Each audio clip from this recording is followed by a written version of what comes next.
Yes, yes, and you know, I love the new memorial section of the base. So we pushed it even more to where you go in and we still have a list of the soldiers that you've lost, but now you can drill down and you can click on the individual soldiers, and then it will bring up their actual face.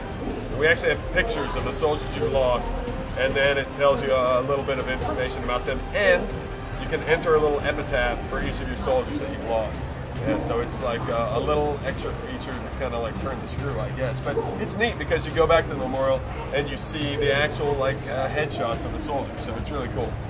The memorial has changed a bit. Now all of your soldiers actually get real-time photos of them. However you've customized them is how they show up when they die. So when you go to Memorial, and we have lots of space on Memorial Wall this time, unlike you, there's plenty of room for them. They will show up as you customize them. You can write epitaphs, you can do all sorts of special things to make their death a little bit more memorable.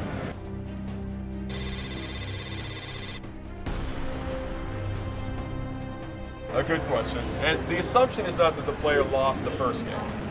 The assumption is that all of us lost a few games, and then in the games that the player won, the idea is that XCOM 2 never happened. So those wins that you have from Enemy Unknown, those are legit, and that universe is safe, and you've saved them forever.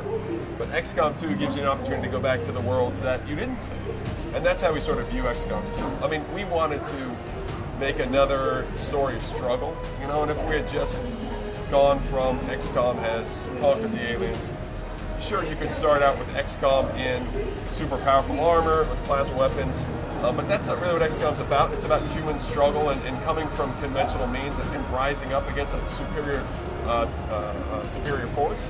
And so for us, this was like a really neat way to sort of turn the story on its head and say, okay, we get to be the invaders now, and we get to tell a story where, okay, XCOM is trying to fight against still this even more powerful force that rules Earth.